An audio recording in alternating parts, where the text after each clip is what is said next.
Hi everyone. I hope that you're having a blessed day. So, in today's video, I'm going to show you guys how to make this Jordan number 23 elephant print inspired designer t-shirt. It's super cute, it's easy to make. So, let's get started. So the supplies you're going to need for this video is a pack of dark transfer paper. I'm using this kind by a brand called PPD. Your t-shirt, I'm going to go with this nice royal blue color. A pair of scissors, of course an iron. And I don't have it pictured in this video, but also make sure that you have a inkjet printer. So I make my own designs for my t-shirts, and you can find it on my website at createyourdreams.com. I'll leave the link down below. If you scroll down on the website, go to free promotional offers, and then once you get into the catalog, you can go down and you can look for the Jordan elephant print number 23. Once you click that, you go to your files. You can pick between a SVG, JPEG, PNG, or PDF. Then you go to add to cart and check out. Now to print my designs, I use Avery Design Studio. You don't have to, but for me it makes the printing and sizing process a lot easier. So you go to www.avery.com and just create a free account. I'm going to go into my account and click Create New Project. And from there, I go to Fabric Transfers and I hit Dark Transfer and select Template. And I'm selecting the solid landscape size template.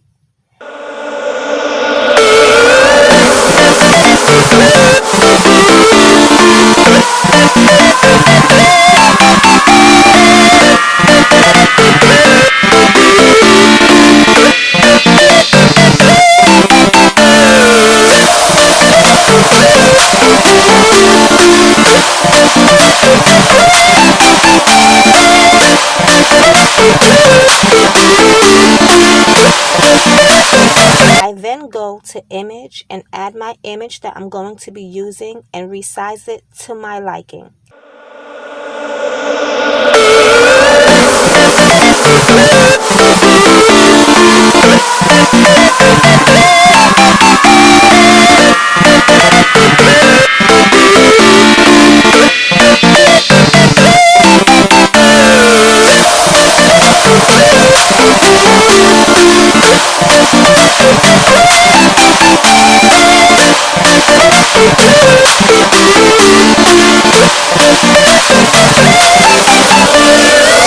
When you're using dark transfer papers, the white images on the design will not show up transparent like it does on the light transfer papers.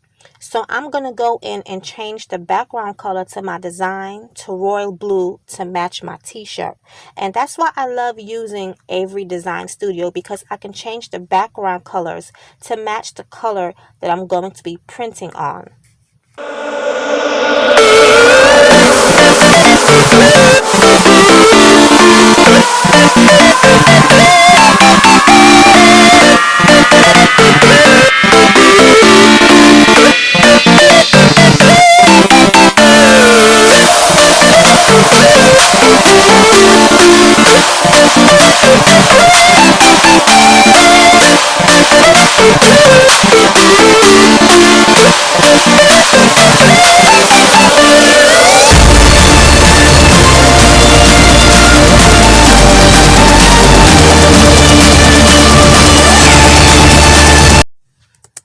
So this is how my design looks after I print it on my inkjet printer.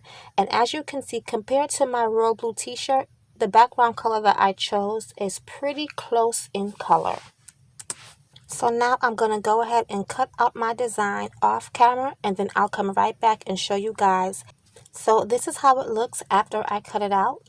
And I'm going to go ahead and remove the backing and line it up on the t-shirt where I want it to be. To prep my t-shirt for the graphic design, I'm going to go ahead and use a piece of tape that actually came on the t-shirt, roll it up, and wipe it across the t-shirt to get off any lint or any small pieces of hair or fabric or dust or anything that might be on there that will not make the graphic design come out as nice, because you want it to be as smooth as possible.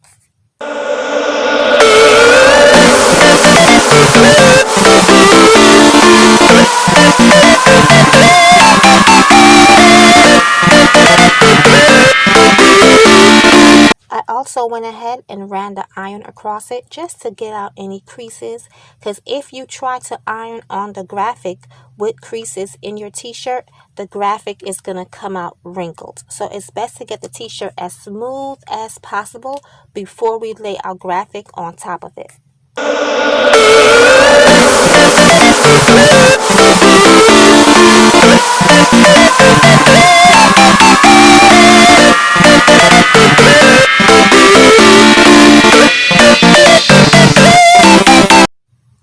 Now, when I'm removing the back of the transfer paper from the graphic, I use a sewing pin. Now, you don't want to poke it on the graphic because you don't want to put a tear or a hole on your design.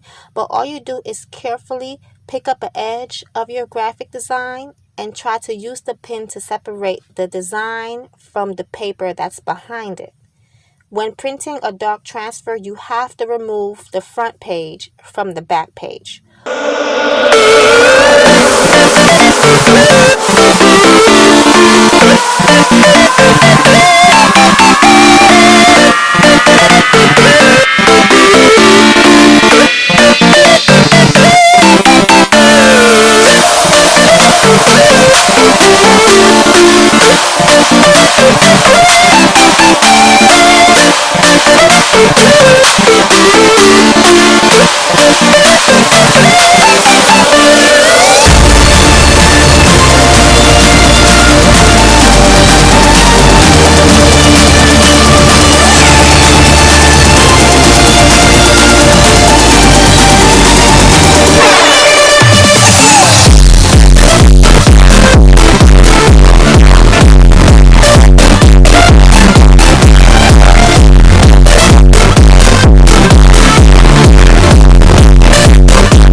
Your graphic paper should come with a piece of tissue paper, so you will put that on top of your graphic before you iron. It is very important that you do not skip that step.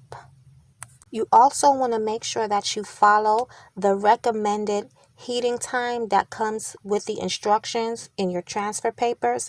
I know in this video it looked like I did this in 10 seconds, but I believe I kept the iron on a t-shirt for maybe about a minute and a half, no longer than 2 minutes.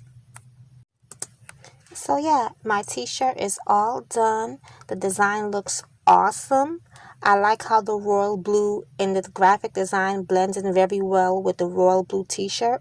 I would have wished that I would have cut around the head of the Jordan a little bit better, because you can kind of see that little line of imperfection in between his head and the number 23. If I would have cut in a little bit further, it would have looked a little bit more perfect.